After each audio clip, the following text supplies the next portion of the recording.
ABFM diabetes questions and answers with complete solidity ons 100% correct. Graded A+. Question: which of the following are true statements about non-drug strategies to reduce insulin resistance? Select all that apply. A. AOE. EUI.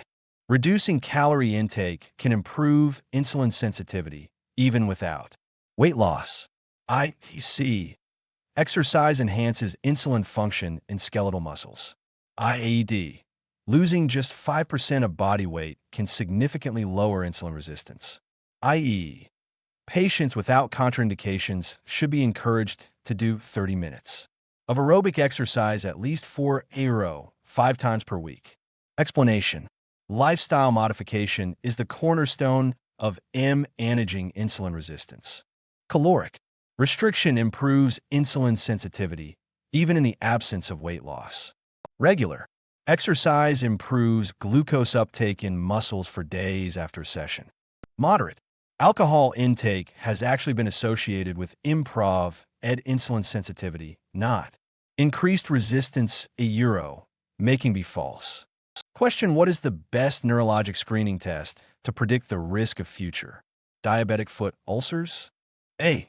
Heavy checkmark testing pressure sensation using a 10-gram SEMS Weinstein monofilament. Explanation: the monofilament test assesses protective sensation in the foot and is the most validated tool for predicting foot ulcer risk in patients with diabetes. Loss of pressure sensation is highly predictive of ulcer development. Other neurologic tests: vibration, proprioception, reflexes, light touch may detect neuropathy but are less predictive for ulcer risk. 1/4. Failure to perceive a pressure sensation produced by SEMS Weinstein monofilament indicates a loss of protective sensation in the diabetic foot and is highly predictive of foot ulceration.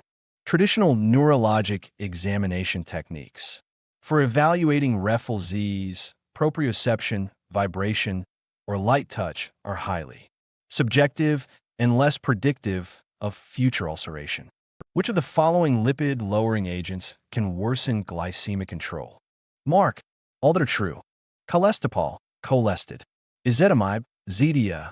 Gemfibrozil, Lopid. Niacin, Atorvastatin, Lipitor. Answers: heavy checkmark, D and E. Niacin is not only the most effective agent for raising HDL cholesterol, producing an increase of 15% to 35%, it also reduces triglycerides by 20% to 50% and LDL cholesterol by 5% to 25%. Hyperglycemia is a side effect of niacin therapy, particularly at high doses. A dosage of 750-2,000 mg/day is associated with only moderate rises in blood glucose and, at one time, was considered a treatment option. In patients with diabetes, particularly those with low HDL cholesterol levels.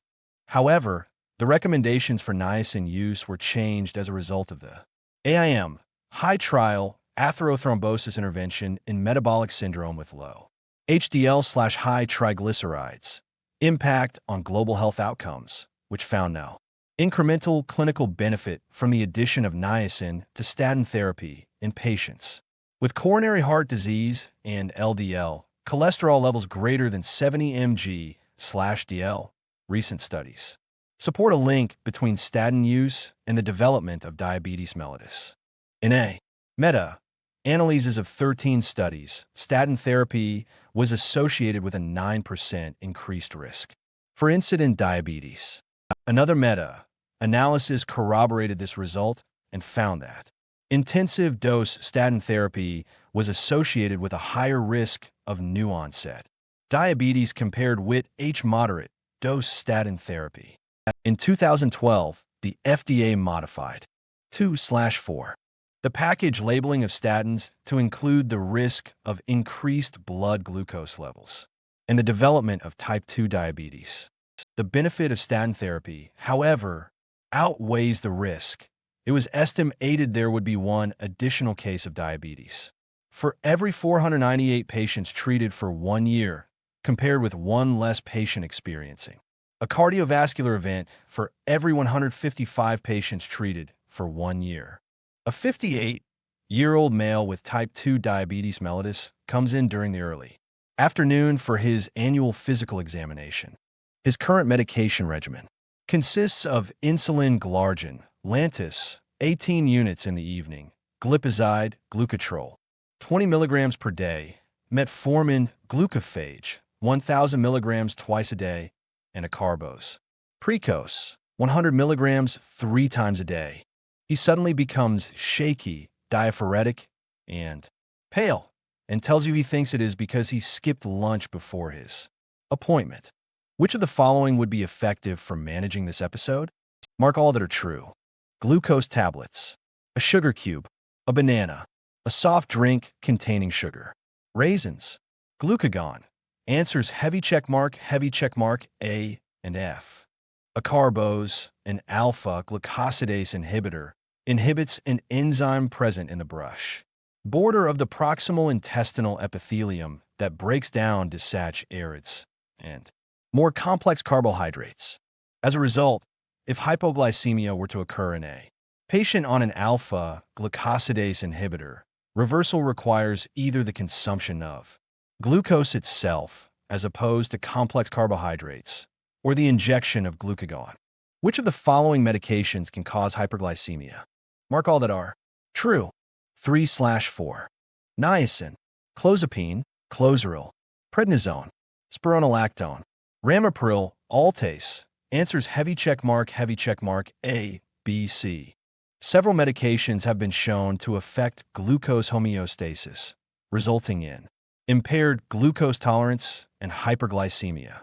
Agents associated with the development of hyperglycemia include pentamidine, niacin, glucocorticoids, thyroid hormone, diazoxide, beta-adrenergic agonists, thiazide diuretics, phenytoin, and alpha-interferon.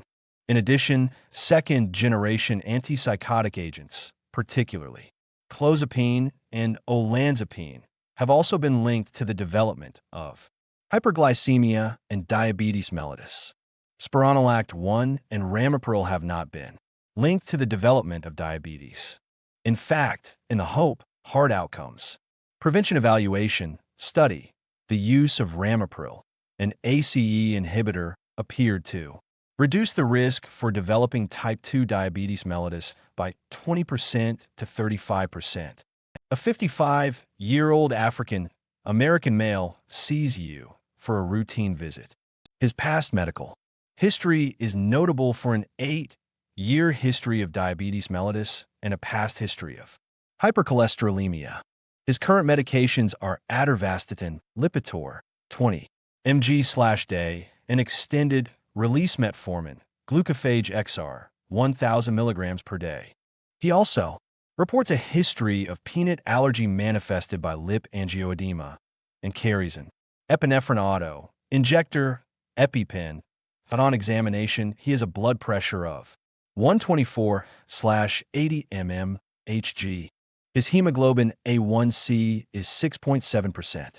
A spot urine sample contains 40 g albumin/mg creatinine.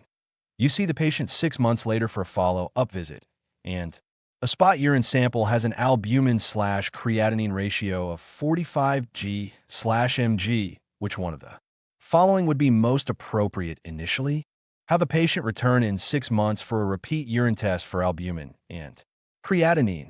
Order a 24-hour urine collection for creatinine powered by TCPDF, www.tcpdf.org/4.